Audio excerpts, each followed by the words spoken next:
सागरिया foundation संचलित स्वयंप्रेरक सादर करीत आहे प्रवास गीतेचा शोध स्वतःचा भाग 36. अध्याय क्रमांक 3 आपला सुरू आहे. कर्मसन्यास कर्मयोग आणि श्लोक क्रमांक 22 ते 26 आज आपल्याला पाहायचे आहेत. आजच्या श्लोकांमध्ये आणि हाही एक अर्थ समजेल आपल्याला सगळ्या उपक्रमाच्या अनुषंगाने. आपले सागरिया फाउंडेशनचे आदर्शस्थान असलेले छत्रपती शिवाजी महाराज आणि स्वामी विवेकानंद यांच्या स्मृतींना वंदन करूया. हे दोन आदर्श जीवनाला नेहमीच आपण ज्या टप्प्यावरती असू, जिथे कुठे असू, ज्या अवस्थेत असू, त्या अवस्थेमधून स्वतःला प्रभावित करण्याचं किंवा मोटिवेट करण्याचं, दिशा दाखवण्याचं काम हे दोन्ही जीवनादर्श जे आहेत ते कायम मदतशीर ठरतील. आणि स्वामी विवेकानंदांनी सांगितलेलं हे वाक्य, all power is with in you, you can do anything and everything. सर्व शक्ती ही तुझ्यामध्ये सामावलेली आहे, तू काहीही आणि सर्व काही करू शकतोस. मूलतः हे वाक्य वाचायला, ऐकायला,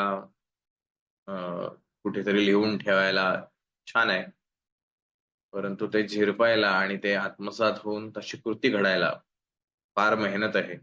जितकं दिसतं तितकं सोपं नाही. अर्थात ते स्वामीजींचे विचार आहेत, ते सत्य आहेत आणि ते स्व अनुभवातून आलेले आहेत, पण तरी सुद्धा आपल्यामध्ये ते झिरपण्यासाठी फार मेहनत आहे. जे वाक्य वाचल्यानंतर एकदम छान वाटतं, एकदम भारी वाटतं, प्रभावित झाल्यासारखं वाटतं, हे सगळं जरी असलं तरी हे वाक्य सत्यात उतरवण्यासाठी मात्र प्रत्येकाला प्रचंड मेहनत आहे. आणि जो मेहनत करेल त्याच्या आयुष्यात हे वाक्य सदैव त्याला मार्गदर्शक ठरेल. आणि त्यामुळे हे सतत वाक्य आपल्या कानावरती पडत राहो या दृष्टीनं हे आपलं ब्रीद वाक्य आहे. भगवंताचा स्मरण करूया. वसुदेव सुतं देवं कंसचाणूरमर्दनम् देवकी परमानन्दं कृष्णं वन्दे जगद्गुरुम्. ओम श्री परमात्मने नमः. सध्या सुरू असलेला आपला कर्मयोगाचा भाग, ज्याच्या 21व्या श्लोकापर्यंत आपण येऊन पोहोचलेलो आहोत. आणि भगवंत आपल्याला कर्म कसं करावं याबद्दलचं ज्ञान देतोय. हे कर्म कशाशी जोडावं याबद्दलची माहिती देतोय. आपल्या मनातल्या शंका किंवा संभ्रम हा भगवंत इथे दूर करण्याचा प्रयत्न करतोय. अर्थात हा अर्जुनाशी असलेला संवाद आहे आणि अर्जुन रूपी आपल्या सर्वांशीच असलेला हा संवाद त्या अनुषंगाने महत्वाचा आहे. फरक फक्त इतकाच आहे, अर्जुनाची अवस्था आणि आपली अवस्था याच्यामध्ये खूप फरक आहे. बऱ्याचदा असंही वाटेल किंवा वाटेल म्हणण्यापेक्षा, की आपण हे ऐकतोय परंतु आपल्या जीवनात ते आपल्याला काही उतरवता येत नाहीये. आपली पात्रता कदाचित कमी पडतीये, हे डायजेस्ट व्हायला त्रास होतोय, अनेक गोष्टी असू शकतील. मग हे सगळं नाही केलं तरी हरकत नाही, राहून दे, आपल्याला जमतच नाहीये. पण सगळ्यात महत्वाचा भाग असतो की आपल्यातली ही अशुद्धता काढण्यासाठी एकमेव पर्याय आहे, ते म्हणजे ज्ञान. आणि ही अशुद्धता असल्यामुळे ते ज्ञान आत्मसात करायला अडचण येते. मग काय करायला पाहिजे, तर काहीच नाही, हे ज्ञान सदैव कानावरती पडत राहील अशी व्यवस्था करणं जास्ती गरजेचं आहे. आज कदाचित कळणारही नाही, काय म्हणलंय काय नाही काही कळत नाहीये, छान वाटतंय, या पलीकडं नाही होते काही, कुठलीच भावना नाही किंवा कुठलंही कृतीमध्ये प्रत्यक्ष काही घडत नाहीये. पण तरी सुद्धा कानावरती पडत राहणं जास्ती महत्वाचं आहे. कारण ह्या सगळ्या गोष्टी ज्या आहेत ह्या चित्तावरती आपलं आपलं स्वतःचा एक ठसा उमटवत राहतात. आणि ही चित्तावरती उमटलेली या शब्दांची, या आवाजाची, या भगवंताच्या श्लोकांची, हे ज्या काही प्रतिमा तयार होतील, या भविष्यात जेव्हा कधी ह्या चित्ताची थोडी का होईना शुद्धी घडेल, त्यावेळेला हे शब्द, ते चिंतन, तर भगवंताचं सांगणं हे कधी ना कधीतरी आपल्या चित्तामध्ये प्रकट होईल आणि त्या दिवशी आपल्या आयुष्यात त्याची कृती घडणं सोपं होईल किंवा सुरुवात होईल. म्हणून पण दरवेळेला दुसऱ्या सांख्ययोगाच्या वेळेला पण सांगितलेलं आहे, की वेदांनी जो मार्ग सांगितला ज्ञान आत्मसात करण्याचा, तो मार्ग अगदी सोपा आहे. स्टेप्स आहेत. श्रवण, मनन, निदिध्यासन. की आधी ऐका. मग ऐकल्यानंतर त्याचं चिंतन करा, मनन करा.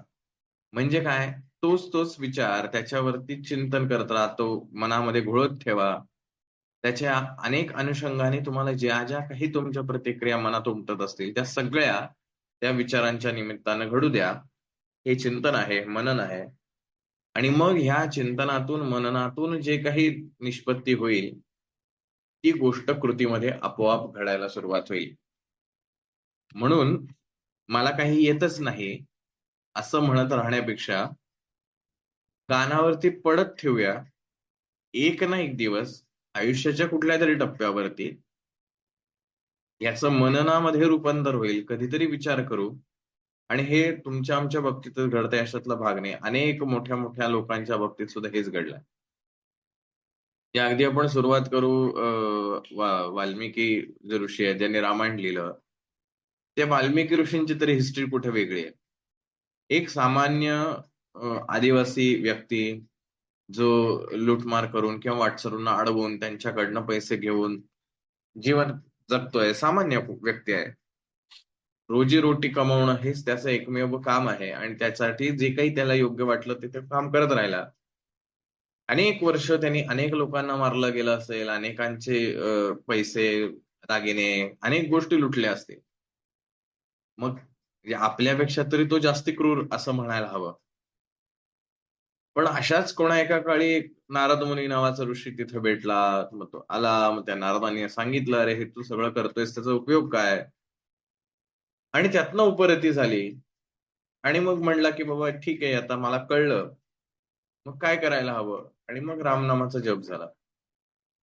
म्हणजे ज्या वेळेला आयुष्यामध्ये प्रसंग घडतो, त्यावेळेला आयुष्य बदलायला वेळ लागत नाही.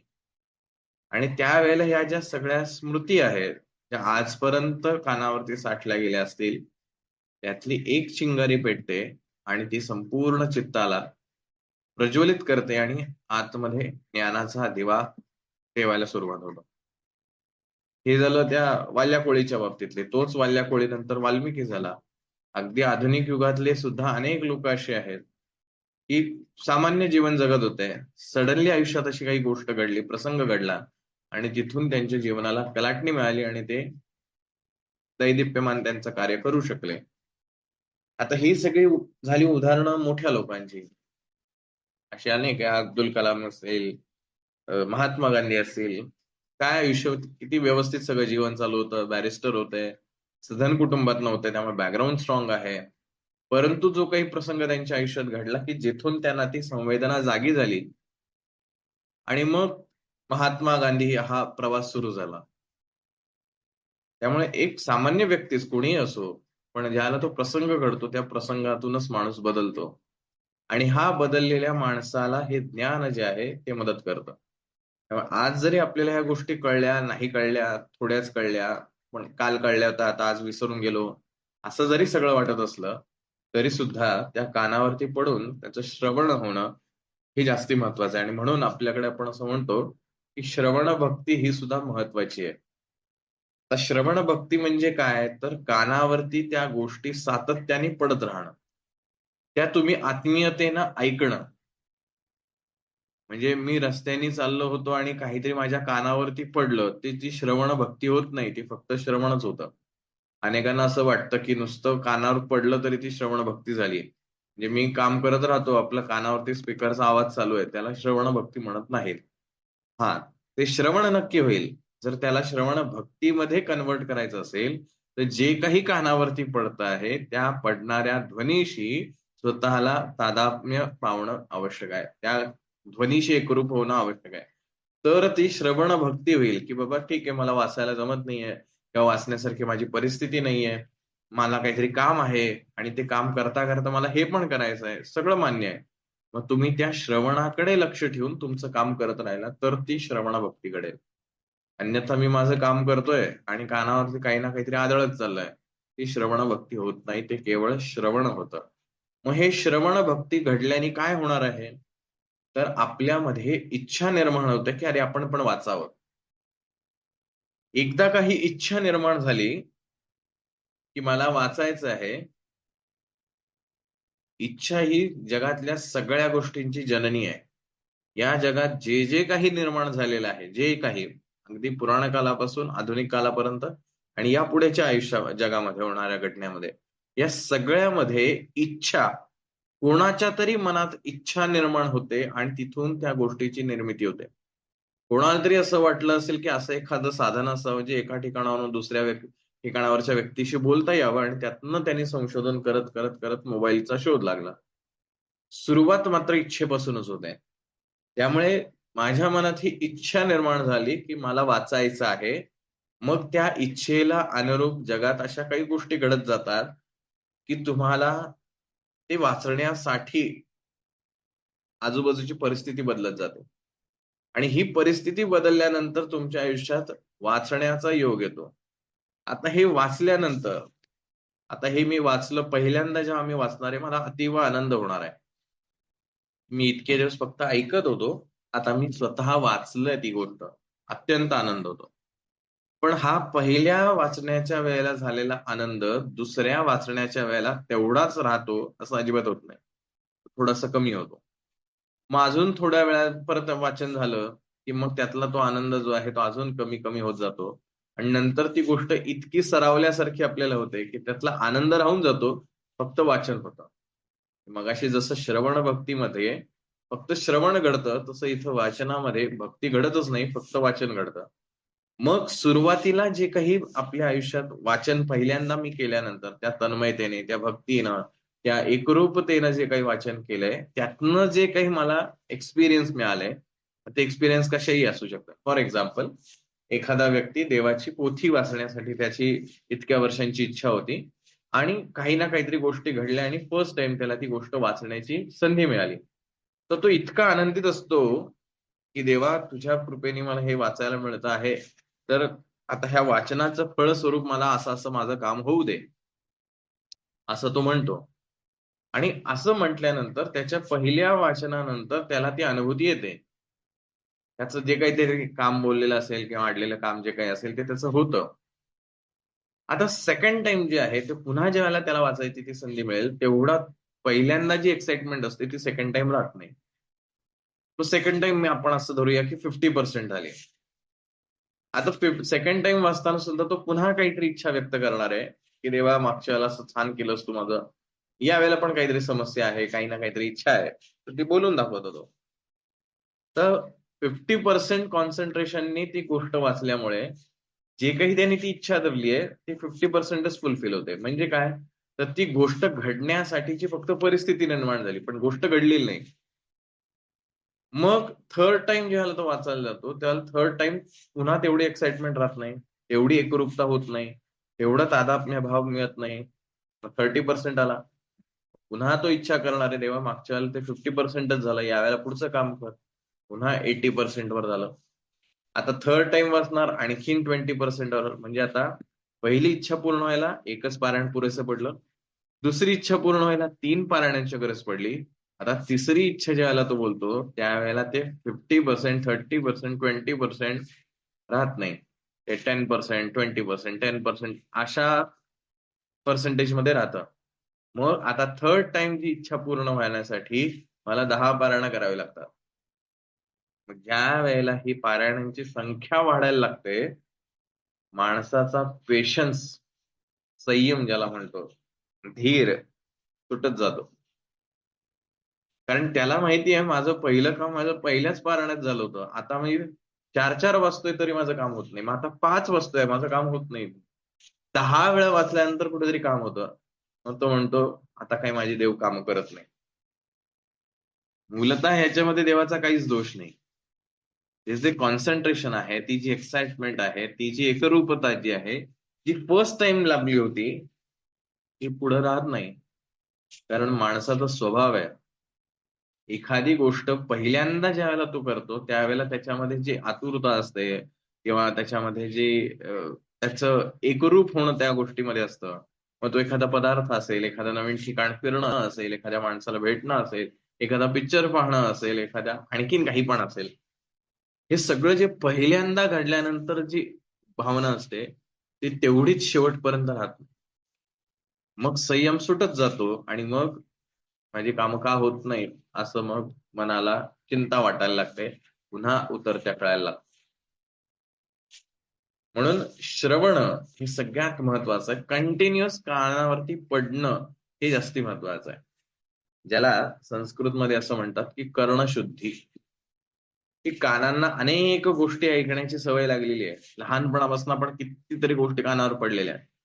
त्यामुळे कानामध्ये ज्या इन्फॉर्मेशन जात आहेत त्या अगदी सगळ्या स्कॅटर्ड आहेत, सगळ्या अशा विभागलेल्या आहेत. त्याला तुम्हाला फोकस करायचं आहे आणि त्या फोकस करण्यासाठी सातत्यानं तुम्हाला जे अपेक्षित आहे ते कानावरती पडणं आवश्यक आहे. आणि याचा उपयोग असा की एखादं तुम्ही ध्येय ठरवलं असेल, तर ते ध्येय गाठण्यासाठी मनाची ती अवस्था येणं, मनाची ती तीव्रता, मनातली ती ओढ निर्माण होणं, यासाठी फर्स्ट स्टेप म्हणजे कानांमधून इन्फॉर्मेशन ती टाकत राहा कंटिन्युअसली. आणि म्हणून तुमच्या गोल रिलेटेड ज्या काही गोष्टी असतील त्याचं श्रवण सातत्याने घडणं गरजेचं आहे. श्रवण झालं की हळूहळू एक ना एक दिवस जेव्हा ते इतकं श्रवण होईल की आता ह्या पलीकडे दुसरं काही श्रवणच होत नाही, कानामध्ये कुठलीही इन्फॉर्मेशन जात नाही.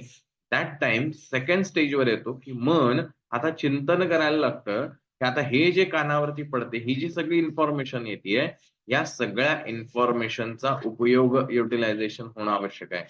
आणि मग ते कसं करायचं? मग ही जी इच्छा माझी आहे, ती कशी पूर्ण करता येईल? तर इच्छापूर्ती करणारं मनच आहे. बघा, इच्छापूर्ती करणारं मनच आहे. आता हे मन विचार करायला लागतं, की ही इच्छा कशी पूर्ण करायची? कानावरती सातत्याने इन्फॉर्मेशन मिळते. मग तो विविध पर्याय शोधायला लागतो आणि जे पर्याय शोधतो आणि फायनल कन्क्लुजनवर येतो म्हणजे चिंतन होतं. त्या चिंतनाचं पुढील स्टेप दॅट इज अ निधिध्यासन, इम्प्लिमेंटेशन.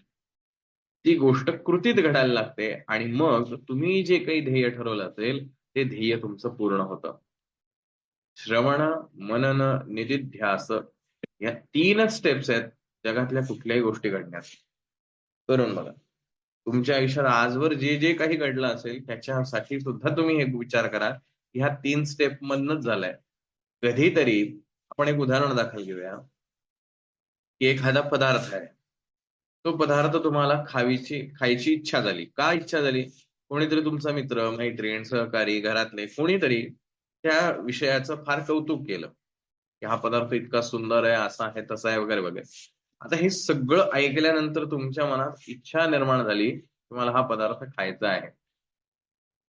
इच्छा झाली, पण तशी काही परिस्थिती निर्माण झाली नाही. त्यामुळे ती इच्छा बाजूला पडली. इच्छा निर्माण झाली, पण ती इच्छा अजूनही तशी फार तीव्रतेने आली नाही. मग कधीतरी एक 3-4 वर्षानंतर कोणीतरी एक माणूस आला आणि तो माणूस जो आहे तुम्हाला भेटला आणि त्याच्या सहज तोंडातनं बाहेर पडलं, की मला हा पदार्थ छान बनवता येतो. जसंही त्यांनी त्या पदार्थाचा उच्चार केला, त्या क्षणी तुम्ही जे ऐकलेलं होतं त्यातनं जी इच्छा निर्माण झाली होती, ती इतक्या तीव्रतेने बाहेर येते, की तुम्ही त्याला म्हणता, की मला देशील का?" आणि तोही तुम्हाला तितक्याच तीव्रतेने म्हणतो, "अरे, का नाही देणार?" आणि तो व्यक्ती तुम्हाला ती गोष्ट देतो आणि तुमची इच्छा पूर्ण होते. म्हणजे तो पदार्थ खाण्यासाठी सुरुवात झाली श्रवण, मग झालं त्याच्यातनं मनन, त्यातनं झाली इच्छा निर्माण आणि त्यातनं घडलं ते परिस्थिती. त्यामुळे परिस्थिती का बदलत नाही, हा विचार सातत्याने करून काही उपयोग होणार नाही. स्वतःच्या आयुष्यामध्ये आपल्या ध्येयाविषयीचं श्रवण, मनन, निधिध्यासन या 3 गोष्टी आवश्यक आहेत. त्या घडल्या तर परिस्थिती आपोआप आणि सहज बदलते. या जगातल्या सगळ्या गोष्टी तुमच्या पायाशी लोळण घालण्यासाठी एकच गोष्ट कारणीभूत आहे, ते म्हणजे आपलं मन. असो, अधिक वेळ याच्यात न जाता एवढंच सांगायचं होतं, की जरी ही गोष्ट समजत असली नसली तरी सातत्याने ह्या गोष्टीमध्ये राहा. ही गीतेची वचनं, ह्या गीतेचे श्लोक, त्याचे अर्थ, हा कर्मयोग, ज्ञानयोग, सांख्ययोग, हे सगळे शब्द कानावरती सातत्याने पडत राहू द्या. एक ना एक दिवस त्याची उपरती येईल आणि त्यातनं जो काही बदल अपेक्षित असेल तो घडेल. आजच्या श्लोकांकडे आपण जाऊया. मागच्या श्लोकांमध्ये आपण बघितलं होतं की भगवंतानी आपल्याला सांगितलं एक कर्माचं आचरण करणं हे आवश्यकच आहे. कुठलंही कर्म, अकर्म, विकर्म, निष्काम कर्म, ही जी काही सगळी कर्माची प्रकार आहेत, या कर्माच्या प्रकारानुसार त्याचं फळ हे ठरलेलं आहे. आणि तुला जर तुझं ध्येय जास्ती मोठं असेल तर तुला निष्काम कर्म करणं आवश्यक आहे. आणि मग भगवंत असं म्हणतो की हे कर्म का आवश्यक आहे, कारण तुम्ही जसं कर्म करणार आहे तसेच पुढे लोक फॉलो करणार आहेत. मग आता भगवंत स्वतःबद्दलच सांगतो येथे.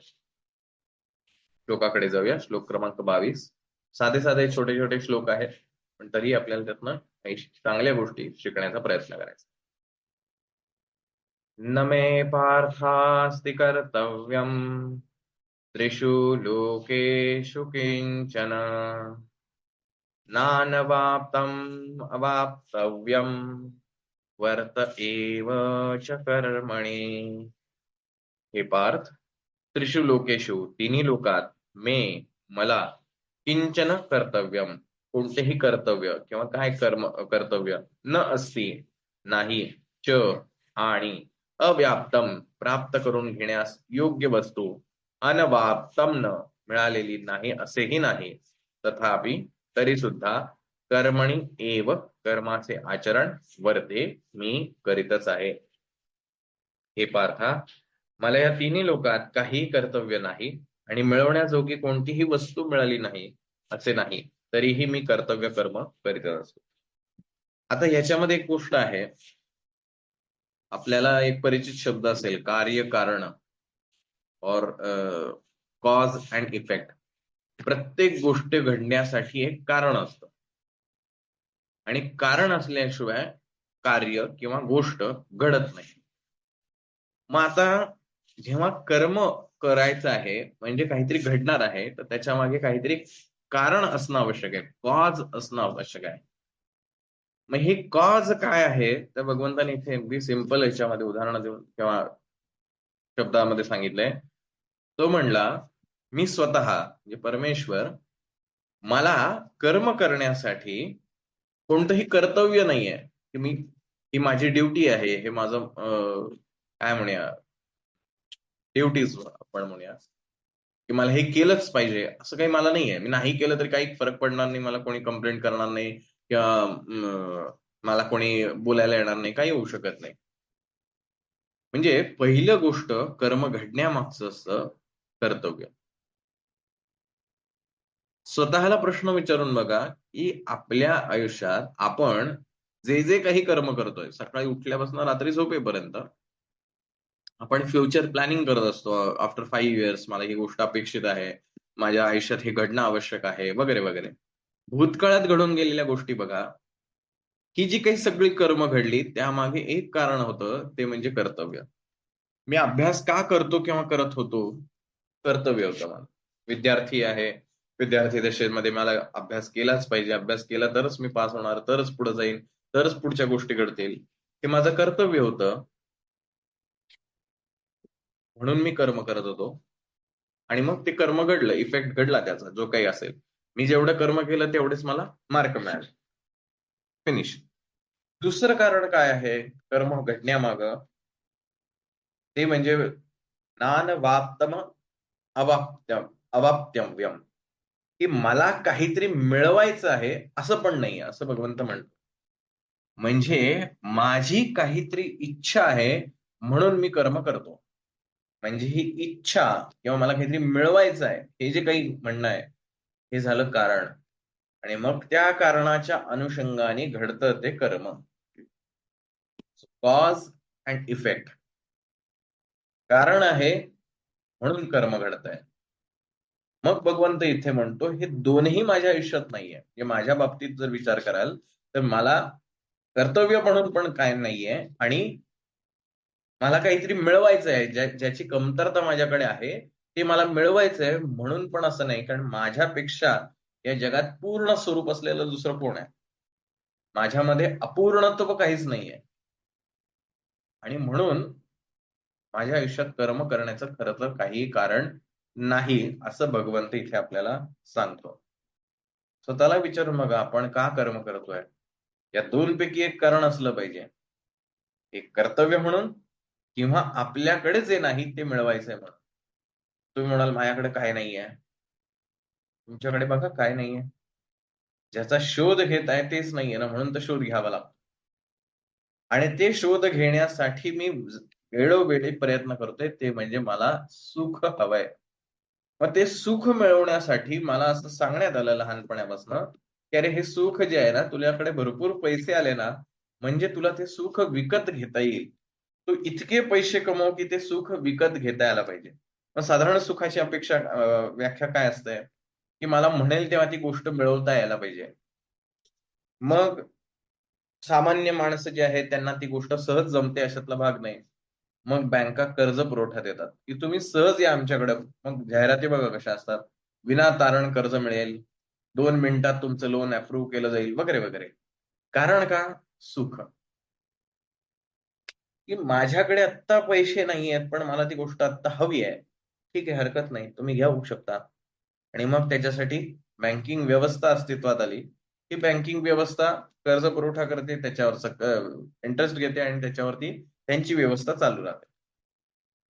माणसाची जी ही हवी असलेली गोष्ट आहे, की मला हे हवंय, पण माझ्याकडे आत्ता ही गोष्ट नाहीये, म्हणून बँक उभी राहील. तसंच हे सुख मला माणसांमध्ये मिळेल असं वाटल्यामुळं माणसानी नातेवाईक जमा करणं सुरू केलं. नातीसंबंध पण त्याला म्हणूया. नातेवाईक म्हणण्यापेक्षा नातेसंबंध. मग ते नातेसंबंध आत्या, मामा, काका, मावशी इथपासून ते मित्र, मैत्रीण, शेजारी, पाजारी आणखीन काय असतील ते, अशा सगळ्यांपर्यंत रिलेशनशिप, की मला कोणासोबत तरी गेल्यानंतर आनंद मिळेल. तर सरतेशेवटी असं कळतं, की अरे नाही, सुरुवातीचे काही दिवस सोडले, तर नंतर आपल्याला त्या नात्यांमध्ये, तर कारण प्रत्येक माणसाचे स्वभाव वेगळे आहेत, विचार वेगळे आहेत, त्याच्या वागण्या, बोलण्याच्या रीती वेगळ्या आहेत. मग ऍडजस्टमेंट करत मी जीवन चाललोय. मला जे सुख हवं होतं, तर ते सुख मिळत नाहीये. आता ते सुख मानावं लागतंय. म्हणजे त्या नातेसंबंधामध्ये सुद्धा मला जे सुख आहे ते मिळत नाहीये. मग पुन्हा मी शोध घेत राहतो, की कुठे मला हे सुख मिळेल. मग तिसरा येतो तो देवाकडे मला सुख मिळेल. चला देवाच्या मंदिरात जाऊया आणि तिथं सुख शोधूया. चांगली गोष्ट आहे. मग तो देवाकडे जातो, देवाकडे सुख बघायला लागतो. मग देवाच्या मूर्तीकडे पाहिल्यानंतर त्याला सुख मिळतं. देवाची पूजा अर्चा करताना त्याला ते सुख मिळतं. पण हे अगदी सुरुवातीच्या काळात. हळू-हळू जसा-जसा तो रुळायला लागतो, तसं त्याच्याकडनं देव बाजूलाच राहतो. त्या देवाच्या आजूबाजूची माणसं जी आहेत, त्या माणसांमध्ये तो घुळायला लागतो. आणि मग तिथं गेल्यानंतर त्या माणसांमध्ये हेवे-दावे सुरू होतात. कारण पुन्हा विचार भिन्न, मत भिन्न, भावना भिन्न, कृत्या वेगळ्या, सगळं वेगळं आहे. आणि पुन्हा मग देव राहिला बाजूला आणि मग पुन्हा या माणसांमध्ये तो गुंतत राहतो. ते शेवटी मग तो देवावरती त्याचं खापर फोडतो, की या देवाच्या इकडं सुख नाही. मग पुन्हा दुसरा देव, पुन्हा कुठलातरी दुसरा संत, पुन्हा आणखीन कुठेतरी जातो. मग कोणी म्हणतं या देशात सुख नाही, दुसऱ्या देशात गेल्यावर सुख मिळेल. या देशात हे नाही, तिकडे गेलं की हे मिळेल. अशा कल्पना सगळ्या करता करता, कारण त्याची कमतरता माझ्याकडे आहे, असं मला वाटल्यामुळे मी ते शोधत आहे. म्हणजे कॉज काय आहे? माझ्याकडे ती कमतरता आहे, हे कॉज आहे. त्याचा इफेक्ट काय आहे ते मिळवण्यासाठी करत असलेलं मी कर्म. भगवंत इथे म्हणतो, की मी सर्वतः पूर्ण आहे. आणि आपण तर म्हणतो, की भगवंत हा प्रत्येकाच्या हृदयामध्ये राहतो. जे A is equal to B, B is equal to C, then A is equal to C. साधं समीकरण आहे. अ बरोबर ब, ब बरोबर क, तर मग अ बरोबर क असलंच पाहिजे. भगवंत पूर्ण आहे. भगवंत माझ्या हृदयात आहे. म्हणजे मी पूर्ण असलो पाहिजे. बरोबर का क्वेश्चन? राईट? भगवंत म्हणतो, मी पूर्ण आहे. त्यामुळे माझ्याकडे काही नाही किंवा माझ्यात काही अपूर्ण आहे, असं असण्याचं काही कारण नाही. भगवंत माझ्या हृदयात राहतो, म्हणजेच मी सुद्धा पूर्ण आहे. पण आता नेमकं मी पूर्ण आहे असं ज्याला म्हणतो, त्याला नेमका हा मी आपण कशाला म्हणतो हे आपल्याला कळणं आवश्यक आहे. त्यासाठी आपल्याला पुढच्या श्लोकांकडे जावं लागेल. पण इथे भगवंत म्हणजे आपण म्हणतो ना, एखाद्याला एखादी गोष्ट समजावून सांगायची असते आपल्याला, आपण खूप प्रयत्न करत असतो सगळ्या त्याला ती गोष्ट समजावण्याचे, पण त्याला ते काही समजत नाहीये, किंवा आपल्याला असं वाटतं की त्याला ते समजत नाही, आणखीन क्लिअर त्याला कळलं पाहिजे, म्हणून आपण त्याला उदाहरणं देऊन सांगण्याचा प्रयत्न करतो. इथे भगवंत म्हणतो, दुसऱ्या तिसऱ्याचं कशाला उदाहरण देतो, मी स्वतः माझंच उदाहरण तुला देतो की मला कर्म करण्याची आवश्यकताच नाही. तो सांगतो माझ्याकडे कॉजच नाहीये कर्म करण्यासाठी, ना कर्तव्य म्हणून आहे किंवा माझ्याकडे काही अपूर्ण आहे म्हणून मला करायचं, असं काहीच नाहीये. बट स्टील मी कर्म करतो. म्हणजे कर्म करणं हे किती आवश्यक आहे याचं महत्व इथे भगवंत आपल्याला अधोरेखित करून सांगतो. की जगात तुम्ही कोणीही असा, कितीही महान असा, तुम्हाला सर्व ज्ञान प्राप्त झालं किंवा तुम्ही अल्टिमेट पीस तुम्हाला जो काय अपेक्षित आहे तो मिळाला असेल वगैरे वगैरे, बट स्टील कर्म करण्यापासून पर्याय नाही. आणि एखादं कर्म न करणं हे सुद्धा कर्मच आहे.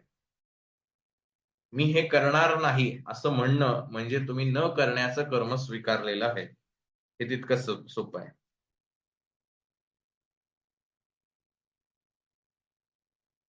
ज्ञानेश्वर माऊली या श्लोकावरती फार सुंदर सांगतात, तरी पुरतेपणा लागी आणिकू दुसरा नाही जगी, ऐसी सामुग्री माझ्या अंगी जाणसी तू. काय म्हणतात? तरी पुरतेपणा लागी आणिकू दुसरा नाही जगी. बघा आता किती सुंदर आहे. माऊली असं म्हणतात की पुरतेपणा लागी म्हणजे पूर्ण करण्यासाठी मला दुसऱ्याची आवश्यकताच नाही. आपलं काय होतंय बघा, आपण स्वतःला दुःखी मानतो कुठल्याही कारणाने असो. माझ्या आयुष्यात असंच घडलं, माझ्या आयुष्यात तसंच घडलं, मी इतके कष्ट केले पण मला ते नाही मिळालं वगैरे वगैरे, कुठल्या अनेक गोष्टी असतील. मला मार्क एवढे अपेक्षित होते, एवढे नाही मिळाले, दुःख आहे. हे दुःख आपल्या आयुष्यात आहे, त्याचं कारण माऊलींनी इथे सांगितलंय ही आपल्याकडे असलेली अपूर्णता. आणि ही पूर्ण करण्यासाठी बाहेरून मला मदतीची आवश्यकता आहे, तर ते पूर्ण होईल असं मला वाटतं, म्हणून मी कर्म करतो. पण मगाचचं उदाहरण जर आपण किंवा इक्वेशन समीकरण जर पाहिलं, तर जर भगवंत आपल्या हृदयात असेल तर आपण पूर्ण असलो पाहिजे. याचाच अर्थ ए इज इक्वल टू बी हे अगदी बरोबर आहे की भगवंत हा पूर्ण आहे, पण बी इज इक्वल टू सी जे आहे हे फक्त कागदावरती आहे, की भगवंत माझ्या हृदयात आहे हे आपल्याला फक्त थिअरॉटिकली मान्य आहे. प्रॅक्टिकली त्याचा जो अनुभव आहे तो आपल्याला नाही, आणि म्हणून आपल्याला असं वाटतं की मी अपूर्ण आहे. ज्या वेळेला हे घडेल की बी इज इक्वल टू सी हे बरोबर आहे, हे मी अनुभवतो आहे, तर माझ्या आयुष्यात दुःख त्या क्षणापासून नष्ट झालेलं असेल आणि मला जे हवंय ते आयुष्यात घडायला सुरुवात झालेली असेल. जो पुढच्या श्लोकात विवेचन येईल त्या श्लोकाकडे जाऊया. हा 22वा श्लोक कळला. कॉज अँड इफेक्ट एवढंच लक्षात ठेवा 22व्या श्लोकात. कर्म करण्यामागचं कारण काय आहे, तर दोन कारण भगवंतांनी सांगितले, एक कर्तव्य म्हणून आणि दुसरी अपूर्णता म्हणून. की एखादी गोष्ट अपूर्ण असेल तर ती पूर्ण करण्यासाठी म्हणून कर्म घडतं किंवा कर्तव्य भावनेतून. नेक्स्ट 23वा श्लोक. यदि यय्यं न वर्तेयं जातु कर्मण्यतन्द्रितः मम वर्त्मात्नुवर्तन्ते मनुष्यः पार्थ सर्वशः. ही कारण पार्थ हे पार्था, यदि जर, जातु कदाचित, अहम मी, अतिंद्रितः सावध राहून, कर्मणी कर्मे, न वर्तेयम केली नाहीत, मनुष्य सर्व माणसे, सर्वशः सर्व प्रकारांनी, मम माझ्याच, वर्त्म मार्गाचे अनुवर्तनते अनुकरण करतात. कारण हे पार्था, जर का मी सावध राहून कर्म केली नाहीत तर मोठे नुकसान होईल, कारण मनुष्य सर्व प्रकारे माझ्याच मार्गाचे अनुकरण करतात. ऑफकोर्स जो ग्रेट असतो त्याला लोक फॉलो करतात. म्हणून भगवंत क्लिअर कट इथे सांगतोय आपल्याला की का मला कर्म करायची आहेत. माझ्याकडे कोणतंही कारण नाहीये, पण मी जसं वागेन तसंच माणसं वागणार आहे. कारण त्यांच्यासाठी मी देव आहे. देव जे करेल ते बरोबरच असतं. असं गृहीत धरून मी कर्म करत नाही म्हटल्यावर माणसं सुद्धा कर्म करणारच नाहीत. म्हणून मला कर्म करणं गरजेचं आहे. म्हणजे भगवंताचा हा स्वधर्मच नव्हे काय? की जी सृष्टी त्यांनी रचलेली आहे ती सृष्टीचं चलनवलन योग्य राहावं यासाठी म्हणून त्याला कर्माचं पालन करावं लागतं. हा झाला त्याचा स्वधर्म. आणि या स्वधर्मासाठी की हा जो चाललेला समाज आहे त्याची घडी योग्य राहावी, ती कधी विस्कटली जाऊ नये, यासाठी म्हणून मला कर्म करावं लागतं. मग भगवंत कोणत्या कर्म करतो? म्हणजे साधारणतः आपण जे काही माणूस म्हणून, कारण माणसालाच कर्म करण्याचं स्वातंत्र्य आहे. कर्म सगळेच करतात. पक्षी करतात, प्राणी करतात, कीटक करतात, सगळे करतात. पण कर्माचं स्वातंत्र्य हे माणसाला आहे. कारण मनुष्य इतर जे काही जीव आहेत यांना चॉईस नाहीये काय कर्म करावं. जे काही त्यांच्या वाट्याला आलंय ते करायचं एवढंच त्यांचं काम आहे. पण मनुष्याला मात्र चॉईस आहे, की ठीक आहे तुझ्या वाट्याला चोरी करायचं कर्म आलेलं आहे, पण करायची की नाही करायची हे तुला ठरवायचं आहे. जर चोरी करायचं वाट्याला आलंच आहे, तर चोरी करायलाच पाहिजे असं जर त्यांनी ठरवलं असेल, तर हरकत नाही. देव काही त्याला म्हणायला येणार नाही. फक्त तो एवढंच म्हणतो, की जे काही कॉज करशील त्याचा इफेक्ट ठरलेला आहे. कर्मण्येवाधिकारस्य. तू कर्म कर, कॉज कर, त्याच्या अकॉर्डिंगली इफेक्ट जो असेल तो रेडी आहे. पण मी तुला स्वातंत्र्य दिलंय कर्मापासून परावृत्त होण्याचं. काय कर्म आहे? की चोरी करणं हे माझ्या प्रारब्ध कर्म ज्याला आपण म्हणतो. बाय डिफॉल्ट माझ्या सिस्टीममध्ये जे आलंय ते चोरी करण्याचं कर्म आलंय. पण आता या क्षणी मी माझी बुद्धी वापरून हा निर्णय घेतोय, की मी चोरी करणार नाही. मी चोरी करणार नाही हे त्यांनी केलेलं कर्म आहे. कारण आपण मगाशी बघितलं, की कर्म न करणं हे सुद्धा हे कर्मच आहे. मग चोरी करणार नाही असं जर त्यांनी कर्म केलं, तर त्याच्या अनुरूप त्याच्या आयुष्यात बदल घडणार आहेत. कारण केलेल्या कर्माचं फळ हे ठरलेलं आहे.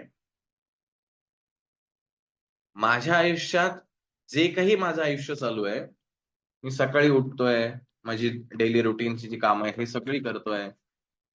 का करतोय मी स्वतः हे सगळं डेली? For what?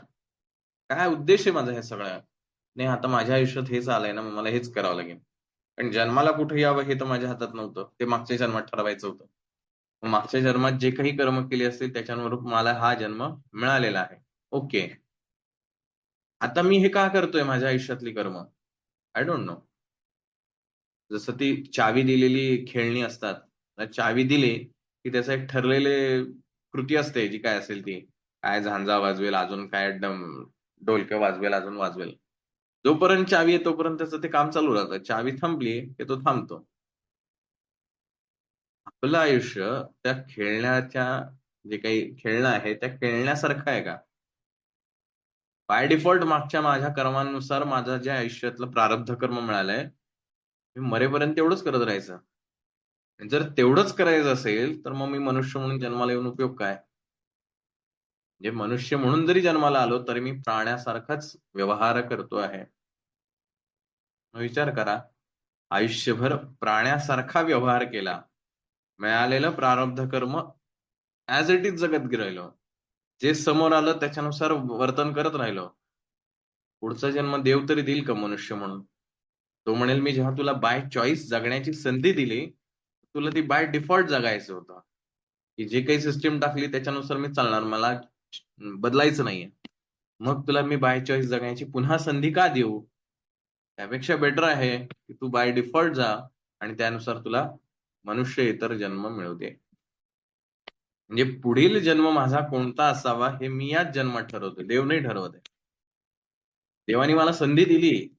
की तुला ठीक आहे, प्रारब्ध कर्म आहेत तुझ्या आयुष्यात, तुला बदलायचंय, चॉईस आहे तुझ्याकडे, पण मला चॉईसलेस राहायचंय, मला संधी नकोय. काय होईल आपल्या आयुष्यात बघा विचार करून.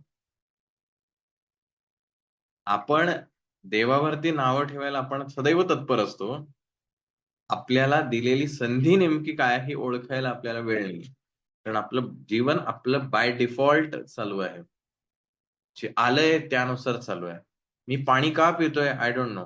शरीराला वाटलं म्हणून मी पाणी प्यायला. बरं ठीक आहे. नेक्स्ट. नाही मला आता पाणी प्यायचंय का नाही मी ठरवतच नाहीये. बाय डिफॉल्ट चालू आहे. कसं घडायचं मी? जेव्हा एखादी गोष्ट घडवायची असेल, त्यावेळेला निश्चय हा पक्का असावा लागतो. तसं माझं आयुष्य जर मला बदलायचं असेल, तर मला स्वतःला निर्णय घ्यावे लागतील आणि त्या निर्णयाला फॉलो करावं लागेल.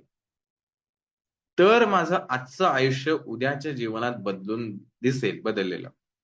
अदरवाईज काल जे होतं तेच आज आहे. आज जे होतं तेच उद्या आहे. उद्या जे असेल त्याच्यापेक्षा बेकार हे पुढच्या जन्मात असणार आहे. आणि बाय चॉईस मला नकोय, बाय डिफॉल्ट जगायचं आहे. मग गाय, म्हैस, कुत्रं, मांजर, किडा, कीटक कुठल्यातरी आयुष्यात जन्माला पाठवेल देव. ठीक आहे, जग बाय डिफॉल्ट. सकाळी उठायचं, शरीराला भूक लागते म्हणून ती भूक भागवण्यासाठी धावपळ करायची. मग ते अन्न मिळवण्यासाठी मुंगी पण बाहेर पडते. आता पावसाळा आहे. पावसाळ्यात अन्न मिळणार नाही म्हणून मुंगी आधीच जमा करून ठेवते. मुंगी पण पोटासाठीच धावते. आपण पण पोटासाठीच जर धावणार असू, तर मग देव विचार करेल, की तुझ्यात आणि मुंगीमध्ये फरक तो काय राहिला? मग त्यापेक्षा तो मनुष्य जन्म दुसऱ्या कोणाला दिला तर चांगला आहे. मग असंच हे सायकल कंटिन्युअसली चालू आहे. माणसाचे प्राणी, प्राण्याचा मनुष्य हा जन्म सातत्याने बदलत राहतोय. आणि हे आपण गुरुचरित्रात पण सांगितलं, महाराजांनी आपल्याला सांगितलं, की अजिबात कन्फर्म नाहीये, की तू या जन्मी ब्राह्मण आहेस म्हणून पुढच्या जन्मी ब्राह्मणच होशील. या जन्मी राजा आहे म्हणजे पुढच्या जन्मी हाच होशील. असं अजिबात नाहीये. हे सगळं तुझ्या कर्मावरती अवलंबून आहे. तू कसं जगतोस यावरती सगळं अवलंबून आहे. मग जर कर्म बदलायचे असतील तर पुन्हा प्रवास तोच आहे. श्रवण, मनन, निदिध्यासन. कारण कर्म बदलण्याची तीव्र इच्छा माझ्यात तेव्हाच निर्माण होईल जेव्हा कानावरती चार चांगले शब्द पडतील. आणि म्हणून ज्ञानेश्वरी असो, भागवत असो, आपल्याकडे ही जी सगळी ग्रंथ परंपरा आहे. मी जर बघितली आपल्या भारतीय संस्कृतीचा हा इतकी आक्रमण भारतावरती झालेली आहेत, तरी सुद्धा भारतीय संस्कृती अजून जी टिकून आहे, ह्या सगळ्यांमुळं. कारण हे सातत्याने धर्मग्रंथांचं पारायण गावागावांमध्ये ठिकठिकाणी करत राहिलेले आहेत भारतातले लोकं. ही सगळ्या संत मंडळींनी हे सगळं निर्माण करून ठेवलं, की सातत्याने तुमच्या कानावरती पडत राहूया. एक ना एक दिवस तरी दिवस येईल, ज्याला त्या जे काही कानावर पडलंय त्याच्यातनं ती ठिणगी पेटेल आणि तुम्ही बदलण्यासाठी स्वतःला तयार कराल. आणि त्याच्यातूनच छत्रपती शिवराय घडले कशातनं? सातत्याने ह्या धर्माचा जो काही विचार त्यांच्यामध्ये प्रकट झाला, की आपण का गुलामीत राहायचं? आपलं साम्राज्य आहे, आपली भूमी आहे. प्रभू रामचंद्रांचा आदर्श त्यांच्या समोर होता. भगवान श्रीकृष्णांचा आदर्श त्यांच्या समोर होता. असे अनेक संत मंडळींनी अनेक लोकांना घडवलेल्या, क्रांती घडवली याच्यामध्ये संतांचा फार मोठा सहभाग आहे किंवा योगदान आहे. आणि अशा संतांनी ही भूमी जिवंत ठेवली. श्रवण, मनन, निदिध्यासन. If you want to change your life, तुम्हाला सातत्याने ती गोष्ट ऐकत राहावी लागेल. ऐकल्यावर चिंतन करावं लागेल, तरच कृतीमध्ये बदल घडेल. अन्यथा घडणार नाही. आणि म्हणून भगवंत असं म्हणतो, की मला हे काही कारण नसताना सुद्धा कर्म करावं लागतं, कारण लोकं मला फॉलो करतात. भगवान राम जो आहे, याला मर्यादा पुरुषोत्तम असं संबोधलं जातं. सगळं त्याच्याकडे असून सुद्धा त्यांनी कशाचाही उपयोग करून घेतला नाही. त्यांनी मनुष्य जन्माच्या ज्या काही मर्यादा आहेत, त्या सर्व मर्यादांचं पालन करून त्याचं जीवन जगला आणि त्यामुळे तो राम जो आहे तो आदर्श झाला. नाहीतर सीतामातेला सोडवून आणणं रामाला काही अवघड नव्हतं. हनुमानासारखा एवढा बलाढ्य त्याचा भक्त होता. एका आदेशावर हनुमानाने सीतामातेला घेऊन सुद्धा आला असता. पण उद्याचा समाज काय म्हणला असता? अशा प्रकारे जर त्यांनी वर्तन केलं असतं तर. आणि ह्या सगळ्यासाठी अनेक गोष्टी आहेत त्याच्यामध्ये. पण भगवंताने सुद्धा सगळ्या गोष्टींचं पालन करून कर्म घडवलंय आणि म्हणून इतके हजारो वर्ष होऊन सुद्धा रामाचा आदर्श आजही समाज जीवनात दिला जातो किंवा आदर्श त्याला मानलं जातं. की जीवन कसं जगावं तर रामासारखं जगावं. रामाच्या काळाच्या अनुषंगाने त्यांनी त्यांचं जीवन जगलं. आपल्याला त्यांचे आदर्श समोर ठेवून आपला हा काळ व्यतीत करायचा आहे. म्हणून भगवंत असं म्हणतो, लोक मला फॉलो करतात म्हणून मला कर्म करायला पाहिजे किंवा मी कर्म करतो. नेक्स्ट. उत्सिदेयुरिमे लोका न कुर्याम कर्म चेदहम् शंकरस्य च कर्तास्याम उपहन्यामिमाः प्रजाः. अतः म्हणून चेत जरी अहम मी कर्मे न कुर्याम केली नाहीत इमे ही लोकाः सर्व माणसे उत्सिदेयुः नष्ट भ्रष्ट होऊन जातील च आणि शंकराचा करता करता श्याम मी होईन तसेच इमहा या प्रजा सर्व प्रजांचा उपहन्याम मी घात करणारा होईन. म्हणून जर मी कर्म केली नाही तर ही सर्व माणसे भ्रष्ट होतील आणि मी संकरतेचे कारण होईल तसेच या सर्व प्रजेचा घात करणारा ठरेन. स्वतःच्या उदाहरणावरूनच अर्जुनाला ही गोष्ट समजावून सांगतोय की का कर्म महत्वाचं आहे. दुसऱ्या अध्यायात त्यांनी सांगितलं की तू किंवा तुझं नेमकं अस्तित्व काय आहे. तिसऱ्या अध्यायामध्ये त्याला त्याच्या कर्माची जाणीव करून देतोय, त्याचं महत्व समजावून सांगताना तो ही गोष्ट त्यांना सांगतो आहे का कर्म करायला पाहिजे आणि तिथं स्वतःचं उदाहरण तो त्या ठिकाणी त्याच्या समोर पेश करतोय. माऊली याच्यावरती म्हणताना असं म्हणतात, इही आमुची वास पहावी मग वर्तती परी जाणावी ते लौकिक स्थिती आघवी नासिली होईल म्हणून समर्थू जो येथे आथिला सर्वज्ञते तेणे सविशेषे कर्माते त्याच्याविना. ही बऱ्याचदा गंमत होते आपल्या आयुष्यात. माऊली असं म्हणतात की भगवंत असं त्यांना सांगतोय की त्यांनी आमचा वर्तनक्रम पाहावा, परंपरागत सद्वर्तनाची रीत जाणून घ्यावी असे असताना आम्ही आचार पद्धतीचा त्याग करून स्वस्थ बसलो तर लोकांची व्यक्तिगत सामाजिक सुव्यवस्थेची घडी बिघडून जाईल. म्हणून जो सामर्थ्यवान आहे आणि सर्व ज्ञान संपन्न आहे त्याने विशेष करून कर्माचा त्याग करू नये. आपल्या दैनंदिन जीवनात आपल्याला ह्या गोष्टी अनेकदा पाहायला मिळतात की एखाद्याकडे पैसा अधिक असेल, तो श्रीमंत असेल, 100 पैकी 90 लोक त्या श्रीमंतीचा गर्व बाळगतात आणि त्या गर्वातून गरिबांशी, सामान्य माणसाची वाईट वर्तणूक करतात. तुच्छतेने त्यांना वागवलं जातं. आपण अनेकदा हे आपल्या आयुष्यात पाहतो. एखादा नेता, राजा किंवा गुंड त्याच्याकडे जे आहे त्या असलेल्या गोष्टीमुळे समोरच्याला तुच्छ वागणूक देत राहतो. शोले पिक्चर आपण सगळ्यांनी पाहिला असेल होपफुली. या शोले मधलं अनेक पात्र आहेत. गब्बर आहे, जयवीरू आहे, ठाकूर आहे, धन्नो आहे, बसंती आहे, अनेक पात्र आहेत. पण स्वाभाविकपणे पहिला लक्षात राहतो प्रेक्षकांच्या तो म्हणजे गब्बर.